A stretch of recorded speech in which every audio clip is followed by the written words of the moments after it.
ഷോപ്പിയാനിൽ കഴിഞ്ഞ രാത്രിയിലുണ്ടായ ഏറ്റുമുട്ടലിൽ മരിച്ച ഗനിയുടേത് ഭാരതം കാത്തിരുന്ന മരണം. BLM കേരള, തമിഴ്നാട്, പോണ്ടിച്ചേരി. കാരണം പഹൽഗാമിൽ മതം ചോദിച്ചു കൊലപ്പെടുത്തിയ കേസിലെ മുഖ്യപ്രതിയായിരുന്നു അയാൾ. ഇയാൾക്കെതിരെ NIA കോടതി 2025 നോട്ടീസ് പുറപ്പെടുവിച്ചിരുന്നു. തെക്കൻ കാശ്മീരിലെ കുൽഗാം ജില്ലക്കാരനാണ് ഗനി. A++ വിഭാഗം തീവ്രവാദിയാണ് സേന ഇയാളെ തരംതിരിച്ചിരിക്കുന്നത്. താഴ്വരയിൽ സുരക്ഷാ ഉദ്യോഗസ്ഥർക്ക് നേരെ നടക്കുന്ന ആക്രമണങ്ങളിലും കൊലപാതകങ്ങളിലും ഇയാൾക്ക് പങ്കുണ്ടെന്ന വ്യക്തമായ വിവരം സേനയ്ക്ക് ലഭിച്ചിരുന്നു. ഇതേ തുടർന്ന് ഇയാൾക്കെതിരെയുള്ള നീക്കം കൂടുതൽ ശക്തമാക്കുകയായിരുന്നു. CCTV ദൃശ്യങ്ങൾ കേന്ദ്രീകരിച്ച് നടത്തിയ കൃത്യമായ നീക്കത്തിലൂടെയാണ് സേന ഭീകരരെ വളഞ്ഞിട്ട് പിടികൂടിയത്. താഴ്വരയിലെ ഭീകര പ്രവർത്തനങ്ങൾക്ക് കനത്ത തിരിച്ചടിയായിരിക്കുകയാണ് ഷോപ്പിയാനിലെ ഈ ഓപ്പറേഷൻ. അതേസമയം ഭീകരതയ്ക്കെതിരായ നിലപാട് കടുപ്പിക്കുകയാണ് ഇന്ത്യ. ഭീകരതയ്ക്കെതിരായ മോദി സർക്കാരിന്റെ സീറോ ടോളറൻസ് നയത്തിന്റെ ഭാഗമായി ജെയ്ഷെ-ഇ-മുഹമ്മദ്, ലഷ്കർ-ഇ-തോയ്ബ എന്നിവയുമായി ബന്ധമുള്ള പാകിസ്ഥാൻ ആസ്ഥാനമായുള്ള 23 പേരെ കേന്ദ്ര ആഭ്യന്തര മന്ത്രാലയം UAPA പ്രകാരം ഭീകരരായി പ്രഖ്യാപിച്ചത് കഴിഞ്ഞ ദിവസമാണ്.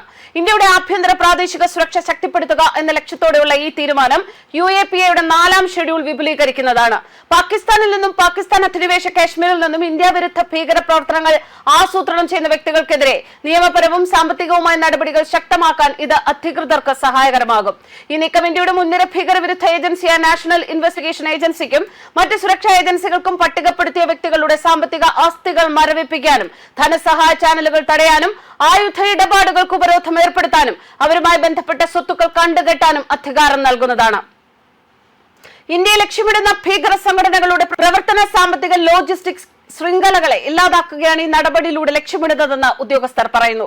ഈ വ്യക്തികൾ ഇന്ത്യ വിരുദ്ധ പ്രവർത്തനങ്ങൾ, ഭീകര ആക്രമണങ്ങൾ, യുവാക്കളെ റിക്രൂട്ട് ചെയ്യൽ, അതിർത്തി കടന്നുള്ള നുഴഞ്ഞുകയറ്റം, ധനസമാഹരണം, ആയുധ വിതരണം, നിരോധിത ഭീകര സംഘടനകൾക്ക് പിന്തുണ എന്നിവയിൽ ഏർപ്പെട്ടിട്ടുണ്ടെന്ന് സർക്കാർ പറയുന്നു. ഔദ്യോഗിക വിവരങ്ങൾ പ്രകാരം നിർദ്ദേശിക്കപ്പെട്ടിട്ടുള്ള 23 ഭീകരരിൽ 17 പേർ പാകിസ്ഥാൻ പൗരന്മാരാണ്. 6 പേർ പാകിസ്ഥാനിൽ നിന്നും പാക് അധീന കാശ്മീരിൽ നിന്നും പ്രവർത്തിക്കുന്ന ഇന്ത്യൻ പൗരന്മാരാണ്. തീവ്രവാദത്തിൽ പങ്കാളിയാണ് എന്ന് വിശ്വസിക്കുന്ന ഒരു വ്യക്തിയെ തീവ്രവാദിയായി പ്രഖ്യാപിക്കാൻ UAPA കേന്ദ്ര സർക്കാരിന് അധികാരം നൽകുന്നു. 2019 ഭീകരവിരുദ്ധ നിയമ ഭേദഗതിയിലൂടെയാണ് ഈ വ്യവസ്ഥ കൊണ്ടുവന്നത്. സംഘടനകൾക്ക് പുറമെ വ്യക്തികളെ തീവ്രവാദികളായി പ്രഖ്യാപിക്കാൻ ആദ്യമായി ഇത് അനുവാദം നൽകി. ഈ 23 പേരുകൾ കൂടി ചേർത്തതോടെ നിയമപ്രകാരം പ്രഖ്യാപിക്കപ്പെട്ട ഭീകരരുടെ ആകെ എണ്ണം 80 ഉയർന്നിരിക്കുകയാണ്. ജമ്മു കാശ്മീരിലേക്ക് വിദേശ ഭീകരരെ കടത്താൻ സഹായിച്ചതിനും പാകിസ്ഥാനിൽ നിന്നുള്ള ഭീകരാടിസ്ഥാന സൗകര്യങ്ങൾ കൈകാര്യം ചെയ്തതിനും ഇവരിൽ പലർക്കുമെതിരെ കുറ്റം ചുമത്തിയിട്ടുണ്ട്.